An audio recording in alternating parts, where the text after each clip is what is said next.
How's it going, everybody? I'm Lewis and we've got a new poll from the Old School RuneScape team. This is going over the top 10 PvM quality of life updates. First of all, should a second copy of the Dagannoth King's Lair be added, only usable by those on a Dagannoth or Dagannoth King Slayer assignment? This second lair will be accessed by using a new lair option found on the ladder leading to the Dagannoth Kings. I'm reluctantly voting yes to this. The main reason is I know the Dagannoth Kings are killed a lot for Slayer, and seeing as this second lair will only be used in Slayer, I think it's reasonable. If it was just a second room like they originally polled a couple of years ago, or an instance, then I don't think it would work quite as well, but a second room that players can go into and kill it when they're on Slayer assignment, that's actually quite nice. Question 2. Should they add a crack in the floor in the safe places near the descents to the Kalphite Queen's Chamber and the Dagannoth King's Chamber, so that players could peek and hop worlds without being in combat? I'm going to go ahead and vote yes to that. That will make finding a Kalphite Queen world or a Dagannoth King world a lot easier for players. Although I'm questioning how much the Dagannoth Kings might need it if they do end up getting that second copy of the room seen in question 1. Question 3. When peeking into a boss room, if the boss is present, should its current hit points be displayed? I'm going to go ahead and vote yes to that. That sounds like it's going to be very helpful, especially for Iron Man players. Question 4. Should they increase the experience provided by the Dark Relic from raids? It'll be usable on all skills, providing 150 times your level for the skills that are used in raids, which are combat, mining, woodcutting, herblore, farming, hunter, cooking, fishing, thieving, firemaking and agility, as well as 50 times for any other skill. I'm going to go ahead and skip this question. I didn't really know too much about the Dark Relic before the developer blog for this poll, and even when I tried to look it up, I struggled to find out the exact XP rates, so I don't think it would be fair if I voted yes or no to this question. Question 5. Should the Slayer Masters offer to unlock the ability for Mythal Dragons to drop their bars in noted form? This would apply when you are slaying them on assignment and will cost 200 points to unlock. This sounds like it's another really useful update for players that are slaying for dragons. And what's interesting is we've had this reward on the Iron and Steel Dragons in Karandra for quite a long time. However, they came as part of the Achievement Diary rewards. So when I'm looking at this question, I just think to myself, why the hell is this a Slayer reward? And for that reason, I'm going to vote no. Question 6. Should the Elysian Shield gain the ability to modify more attacks that hit through prayer? This would apply to some attacks from the following monsters: the Abyssal Sire and its minions, Venenatus, Vishan, the Crazy Archaeologist, the Chaos Fanatic, the Brassican Mage, the Corporeal Beast and the Core, Obor the Hill Giant boss, Crook, Keith, Cobb and the Monkey Madness 2 boss, the Cave Kraken boss, Thermonuclear Smoke Devil, the Superior Slayer Gargoyle encounter, the Superior Slayer Dark Beast encounter, the Stone Guardians in the Chambers of Xeric, the Lizard Shaman, the Zulrah, the Demonic Gorillas, the Giant Rock from my Big Arms Adventure quest, and the Death Spawns, which are the summons from the Necro monsters. This question is a little bit harder for me to answer than the previous questions. I feel that the Elysian Spirit Shield should definitely be a good shield, and therefore carry a good value. However, with the recent raid rewards, it's obviously dipped down. So really we're asking, should we make it a little bit better to keep a higher priced Elysian Spirit Shield? And at this moment in time, I think it's actually going to be worth it, so I'm going to go ahead and vote yes. Question 7. Should they remove the requirement to empty your hands whilst charging a trident? It would still require the same ingredients as before. Staffs and other rune supplying equipment would not be accepted. I'm going to go ahead and vote yes to that. That is a simple update just to help people that have the trident. Next, question 8. Should the Spectral Spirit Shield reduce prayer drain by 50% of all prayer draining attacks? This would not include player attacks. Again, like with the Elysian Spirit Shield, this is something I don't really feel is too necessary, but I do want to make sure it keeps a good price. Currently at the moment, the Spectral Spirit Shield is the lowest Special Spirit Shield. Obviously the Blessed and the regular Spirit Shield are fairly low price, but out of the special ones, the Arcane, Elysian and Spectral, the Spectral one is the lowest.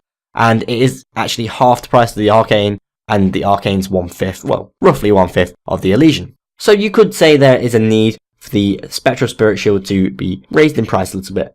And seeing as this effect already applies to some of the monsters in Cerberus's area, I have no real problem with them applying it to all the other monsters in Old School RuneScape. Especially because it's not going to be applied in PvP, which is where I fear these sorts of things. So for that reason I'm going to go ahead and vote yes. Question 9. Should they shrink the empty cave outside the Corporeal Beast Slayer? This will make it less likely to have map loading trigger in the middle of the fight area. I'm going to go ahead and vote yes to that. That actually sounds like going to the Corporeal Beast right now is a pain, and shrinking that area will make it a lot better. Next, should the KBD's respawn timer be reduced to 10 seconds? Again, another boss that they want to change down to 10 seconds. I kind of feel it's very unnecessary, but seeing as half our bloody bosses already have that, we might as well just add it to all of them. So I'm going to go ahead and vote yes to that. Finally, question 11, which is more of an opinion than a question, that's why it's in the top 10 and we've got 11 questions. Somewhat confusing there if I'm honest. How do you feel about the Divine Spirit Shield? This will help them decide what's poll in future, if anything.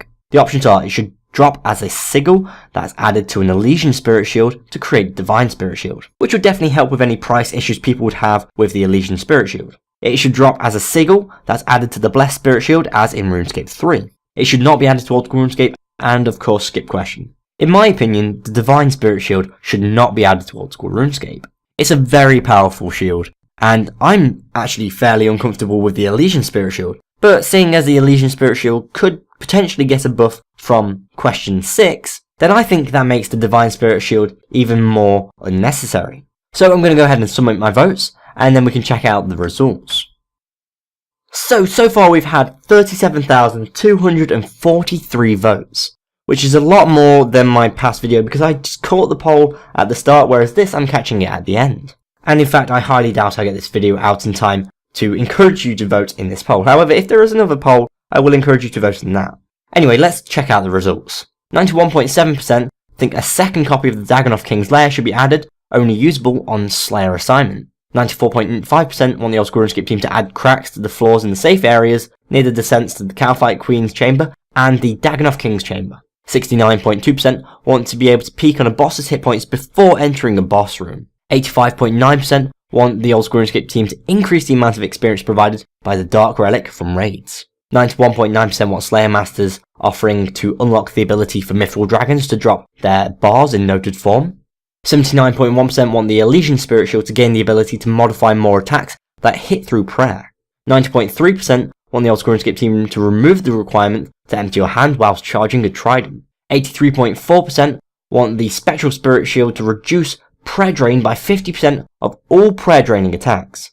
91.1% want the Old School RuneScape team to shrink the empty cave outside the Corporeal Beast lair. 78.9% want the KBD's respawn timer to be reduced to 10 seconds. And then we're moving to the Old School RuneScape community's opinions about the Divine Spirit Shield. 26.6% want the Divine Spirit Shield to be dropped as a sigil that can be added to the Elysian Spirit Shield to create the Divine Spirit Shield. 43.5% want a sigil to be dropped that's added to the Blessed Spirit Shield like in RuneScape 3. And 29.9% think it should not be added to Old School RuneScape.